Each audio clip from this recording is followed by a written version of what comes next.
Welcome Naik Reddy గారు. నమస్తే. నమస్కారం. నేను ఇంట్రడక్షన్ చెప్పింది చూస్తుంటారు కదా. అసలు ఎంత హడావిడి చేశారు ఎన్నికల ముందు. 600 కార్లలో హైదరాబాద్ నాందేడు ర్యాలీ చేశారు. భారీగా అసలు మేము మహారాష్ట్ర రాజకీయాన్ని శాసించేస్తామన్నారు. కర్ణాటకలో జనతాదళ్తో కలిసి అధికారంలోకి వచ్చేస్తామన్నారు. తర్వాత తమిళనాడు రాజకీయాలకు కూడా ఒక కొత్త రూపం ఇస్తామన్నారు.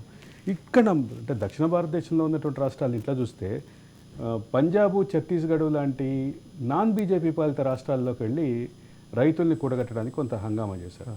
ఇవన్నీ వాస్తవం. వీటన్నిటి నేపథ్యంలో ఇప్పుడు వచ్చిన ఫలితాలు ఈ రెండింటికి ఎట్లా బ్యాలెన్స్ చూస్తారు?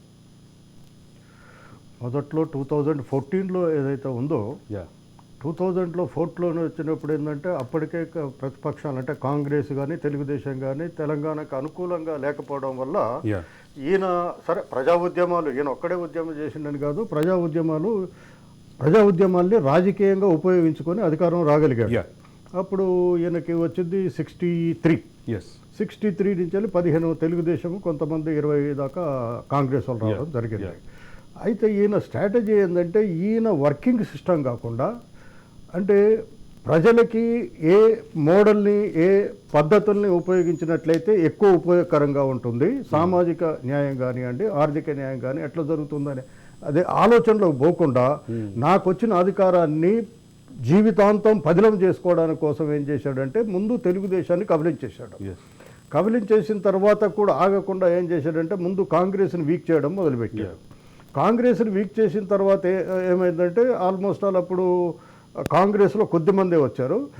దాని తర్వాత ఏమైందంటే కాంగ్రెస్ కేంద్రంలో లేకపోవడం, ఇతర రాష్ట్రాల్లో దెబ్బతినడం వల్ల ఈయన ఏం చేశాడంటే ముందు ఈయన ఎప్పుడు కూడా రాజకీయాల్ని డబ్బుల్ని నమ్ముకొని చేస్తాడు, ప్రజల్ని నమ్ముకొని చేయడు. అందువల్ల ఏమైందంటే 2018లో కొంత వ్యతిరేకత ఉన్నా కానీ ప్రతిపక్షాల మీద ప్రజలకి సరైన నమ్మకం లేకపోవడం వల్ల ఇతను గెయిన్ కావడం జరిగింది.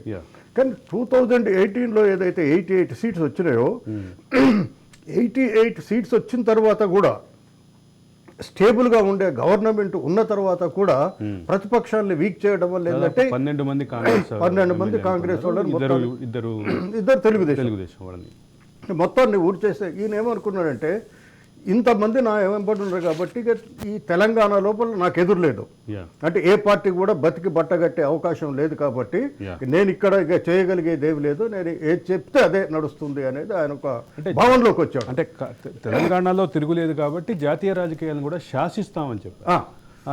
అంటే 2019 ఎన్నికల్లోనేమో హంగ్ వస్తే మేము కీలకం అన్న వాళ్ళు 2023 ఎన్నికలకి ముందు జరిగినటువంటి ప్రచారం పార్టీ పేరుని జాతీయ పార్టీగా మార్చిన దగ్గర నుంచి జరిగిన ప్రచారంలో అసలు మేము మా పార్టీ అధికారంలోకి రాబోతుంది అంటూ చెప్పారు. ఈ మధ్యలో ఉన్నటువంటి వైరుధ్యం అంటే కేవలం 17 సీట్లు మాత్రమే ఉన్నటువంటి తెలంగాణ రాష్ట్రానికి చెందినటువంటి ముఖ్యమంత్రి మొత్తం జాతీయ రాజకీయాలను అసలు మేము తప్ప ఎవరూ లేరు అని చెప్పాడు. దీన్ని ఎట్లా చూస్తారు? అయితే ఈయన తెలంగాణ ఉద్యమం జరుగుతున్నప్పుడు ఈయన నేషనల్ లీడర్స్ని కలవడం జరిగింది.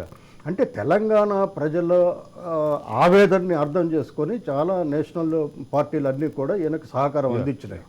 ఈయన ఏమనుకున్నాడంటే వాళ్ళు ప్రజల దృష్టిలో పెట్టుకొని సహకారం అందించారు తప్ప ఈయన ఏమనుకున్నాడంటే నాకే అందిస్తున్నారు నేనే అనే తీరుగా ఈయన బిహేవ్ చేశాడు. మేము కూడా చూసాం అది. దాని తర్వాత ఏమైందంటే ఎప్పుడైతే మీరు అన్నట్టుగా ఈ రాష్ట్రంలో నాకు ఎదురు లేదనుకుని ఇక నేను జాతీయ రాజకీయాలలో వెనకట రాజులుగా అశ్వమేధ యాగం చేస్తారు చూడండి, ఆ రకంగా ఈయన జాతీయ రాజకీయాలలో ఉండాలి అనే పద్ధతిలో పోయాడు. పోయిన తర్వాత ఏమవుతుందంటే యాక్చువల్గా ఈయనను బీజేపీకి అంతర్గతంగా సంబంధాలు ఉన్నాయనేది ఇట్ ఈస్ ఓపెన్ ఫ్యాక్ట్. అంటే కొంత రాజకీయ అవగాహన ఉన్న వాళ్ళకి మాత్రం స్పష్టంగా తెలుస్తుంది. కానీ ఆ అవగాహనతో ఏమైందంటే ఇక్కడ మన యాక్చువల్గా తెలంగాణ లోపల ఈయన 10 సంవత్సరాల లోపల 9.5 సంవత్సరాల లోపల దాదాపు 7,000 మంది రైతులు చనిపోయారు. ఎప్పుడు కూడా రైతుల్ని పరామర్శించిన సంఘటన లేదు, ఎక్కడ కూడా ఎవరు చనిపోయినా పరామర్శించగట్లేదు. కానీ ఆంధ్ర వాళ్ళు ఎవరైనా పెట్టుబడిదారులు చనిపోతే మాత్రం ఈయన పరామర్శించడం, దగ్గరికి పోవడం, చేయడం అవన్నీ కూడా మనం చూసాం. వాళ్ళని ప్రభుత్వ లాంఛనాలతోటి కూడా చేయడం మనం చూసాం. అయితే ఈయనేం చేశాడు, ఇక్కడ రైతులను పట్టించుకోకుండా ఇక్కడ నేనేం చెప్తా అది నడుస్తుందని దేశంలో పంజాబ్లో మేము కూడా పంజాబ్లో రైతులు ఢిల్లీ దగ్గర స్ట్రైక్ చేసినప్పుడు నేను మా మిత్రుడు యాదగిరాచారు ఒక 3-4 రోజులు అక్కడ పోయి అధ్యయనం చేశాం. ఆయన అప్పుడు ఆ రైతు ఏవైతే చట్టాలు వచ్చినప్పుడు వీళ్ళు సపోర్ట్ చేశారు, వీళ్ళు హౌస్ లో కూడా సపోర్ట్ చేశారు, పార్లమెంట్ లో, రాజ్యసభలో, లోక్సభలో, రాజ్యసభలో సపోర్ట్ చేశారు. సపోర్ట్ చేసి నేను బీజేపీకి వ్యతిరేకమని, బీజేపీకి వ్యతిరేకమైన ఓట్లను ఈయన క్యాష్ చేసుకోవాలి, బీజేపీకి వ్యతిరేకమైన వాళ్ళని కూడగట్టాలి అనేది బీజేపీ స్ట్రాటజీని ఈయన ముందుకు నెట్టారు. అయితే ఈయన ఏం చేశాడు, ఇక్కడ రైతులు పట్టించుకోకుండా ఎప్పుడైతే పంజాబ్ రైతులు పోయి 3 లక్షలు ఇవ్వడము, బీహార్ పోయినప్పుడు మీరు గమనించి ఉంటారు, బీహార్ నితీష్ కుమార్ ఈజ్ నాట్, అంటే ఆయన స్టేజ్ మీద ఉండగానే ఆయన దిగిపోవడం జరిగింది ఏనేదో మాట్లాడుతుంటే. అట్లనే జార్ఖండ్ పోయినప్పుడు కూడా ఆయన చీఫ్ మినిస్టర్ కూడా ఏం పట్టించుకోలే.